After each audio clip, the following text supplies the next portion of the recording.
Bom dia, turma. Essa é a aula de matemática referente ao dia 20 de outubro, que infelizmente não pôde ser dada devido a problemas com a internet. Então aqui a gente vai estar continuando a falar sobre razões e a gente vai falar como transformar as razões para a forma percentual, ou seja, transformar as razões em porcentagens. O que a gente precisa entender aqui é que a gente vai ter dois casos, tá? O primeiro caso é quando o consequente, que é o denominador da fração, ele vai ter o valor igual a 100.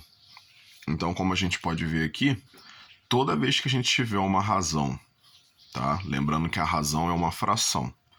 Então, toda vez que a gente tiver uma razão em que o consequente, que é o b, o númerozinho aqui que fica embaixo, que é o denominador, ele for igual a 100, a gente precisa somente pegar o valor de cima, que é o antecedente, que é o numerador, e escrever na forma percentual. Então aqui, 20 centésimos é a mesma coisa que 20 centésimos em forma decimal, que é a mesma coisa que 20%. Então você repara que o valor da porcentagem, ele é o mesmo do antecedente, tá vendo? É o mesmo. Então, 8 centésimos é a mesma coisa que 8 centésimos em número decimal, que são 8%. 3,6 centésimos, que é a mesma coisa que 36 milésimos, que vai dar 3,6%. Então, aqui a gente consegue perceber que, indiferente do valor que está no antecedente, que está no numerador, a porcentagem vai ser o mesmo valor que ele, tá vendo? Então, todos eles têm o mesmo valor. O segundo caso é quando o consequente ele não é igual a 100. Então, aqui a gente tem dois tipos. O primeiro, quando ele é um dos fatores de 100, ou seja, ele é um dos divisores de 100. Então, aqui os divisores de 100 são 2, 4, 5, 10, 20, 25 e 50. Então, se um desses números aqui for o consequente, basta só a gente multiplicar pelo outro fator para fazer o 100. Então, aqui eu tenho 3 quintos. O 5, ele é um dos fatores do 100. Então, o que eu vou fazer? Vou multiplicar 5 vezes 20 para poder dar 100. E vou fazer a mesma coisa em cima. Então, vou multiplicar 3 também pelo 20, que vai dar 60. Agora eu tenho uma razão centesimal, igual eu tinha aqui, que eu vou fazer do mesmo modo. Então, 60%. Tá? Aqui, o que é bom a gente lembrar é o seguinte. O número que eu usar para multiplicar o consequente, eu vou ter que usar também para multiplicar o antecedente. Tá? Eu não posso multiplicar aqui por 20 e aqui por 25. Aqui por 40 e aqui por 80. Não posso, tem que ser sempre o mesmo valor.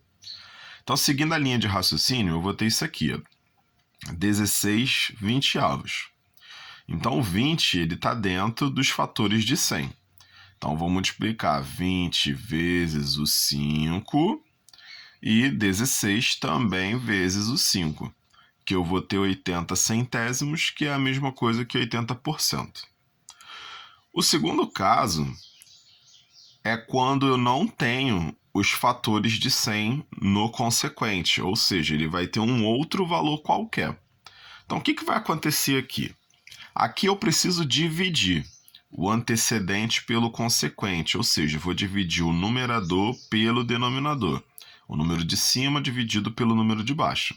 Então, aqui eu vou usar a calculadora para mostrar a vocês. Levantar ela aqui para vocês poderem observar. Então, aqui eu vou ter 15 dividido por 7. O que vai acontecer aqui? Quando eu pego 15 e divido por 7, 15 dividido por 7, eu vou ter isso aqui. Então, aqui eu tenho muitos números após a casa decimal. Tá vendo a vírgula aqui? Então, eu tenho 14, 28, 57, 143. Tenho todos esses números aqui. O que eu vou fazer? Eu pego só 2. Então, eu pego 2,14, tá? Então, ó, 2,14 é o que eu vou usar. O restante desses números aqui eu vou desconsiderar. Mas aí, para ficar bonitinho, eu vou usar esse símbolo aqui, ó, que é o símbolo de igual com um tio em cima, que ele significa aproximadamente. Então, a divisão do 15 sétimos dá aproximadamente 2,14, tá? Aí aqui eu mostro o processo de como você pode transformar em razão centesimal, tá? Esse processo aqui, ele é só ilustrativo, porque se você conseguiu entender fração e você vê que tem dois números depois da vírgula, você sabe que aqui vai ser o denominador 100. Então você pode passar daqui para cá, tá? Agora, se por um acaso você tem dúvida, basta você fazer isso. Você vai multiplicar por 100 e vai dividir por 100, tá? Então você vai pegar o valor que você encontrar aqui, vai multiplicar por 100, vai dividir por 100. Quando você multiplica por 100, essa vírgula some, então você fica com o número inteiro 214. E embaixo continua o denominador 100. Então você tem uma razão centesimal que vai dar 214%. Tá? Aqui você tem 2/6. Então 2/6 a gente vai seguir o mesmo raciocínio. Então a gente vai pegar lá a calculadora, vai pegar o 2 e vai dividir ele por 6. A gente encontrou essa dízima aqui, ó, 0,33333, que a gente segue o mesmo esquema. Então a gente pega só os dois depois da vírgula, então 0,33. Descarta o restante. E aqui a gente mais uma vez usa o sinal de aproximadamente, porque a resposta não é exata, né? Então a gente vai ter 0,33, vai fazer aquele processo de multiplicar e dividir por 100, que vai ter 33 centésimos, que é a mesma coisa que 33%. Então, quando você tem uma razão centesimal, você simplesmente pega o antecedente e transforma ele em porcentagem. Quando você tem um fator do 100 no consequente, você multiplica pelo outro fator para poder dar 100 e em cima você também multiplica. Assim você faz a porcentagem. Quando você não tem nenhum fator e nenhum número 100 embaixo, você simplesmente divide a fração, encontrou o valor, você transforma em fração centesimal e acha a porcentagem.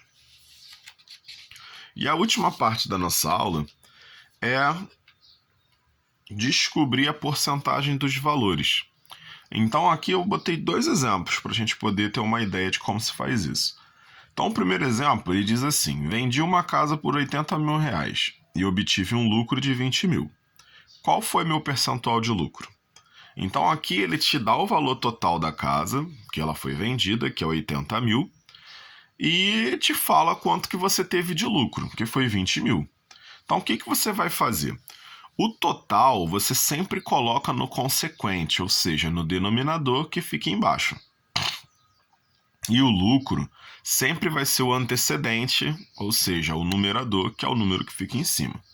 Então aqui você vai ter 20 mil dividido por 80 mil. Então aqui vai a mesma coisa que 2 dividido por 8, que vai dar 0,25, que vai dar 25 centésimos, que são 25%. Tá? Então o seu lucro com a venda dessa casa foi de 25%. A outra situação, ela diz assim: em uma sala tem 18 meninos e 12 meninas. Qual é o percentual de cada um? Então aqui a gente não tem um total, mas a gente tem como descobrir esse total, que é 18 mais 12. Então eu tenho 30 alunos no total, entre meninos e meninas. Então, para eu descobrir o percentual de meninas, eu vou ter a quantidade de meninas em cima, no antecedente, e o total embaixo. Então tá vendo aqui, ó, 12 mais 18. Você pode colocar 30 direto, só botei aqui para poder ilustrar de onde veio. Então aqui, ó, 12 30avos é a mesma coisa que 0,4, que vai dar 40%. E os meninos? 18, 12 mais 18, 30. Então 18 30avos, que é a mesma coisa que 0,6, que vai dar 60%. Então assim a gente descobre a porcentagem. A gente coloca sempre o valor total daquilo que se tem no consequente E no antecedente é aquilo que você tem. Você tem de lucro, a parte que você tem, tá? Então a gente sempre trabalha assim, desse jeito. Então aqui a gente descobre o percentual de todas essas situações. Então essa é a aula que ficou faltando, tá? Então essa é a reposição. Qualquer dúvida é só vocês perguntarem lá no grupo. Tchau, tchau.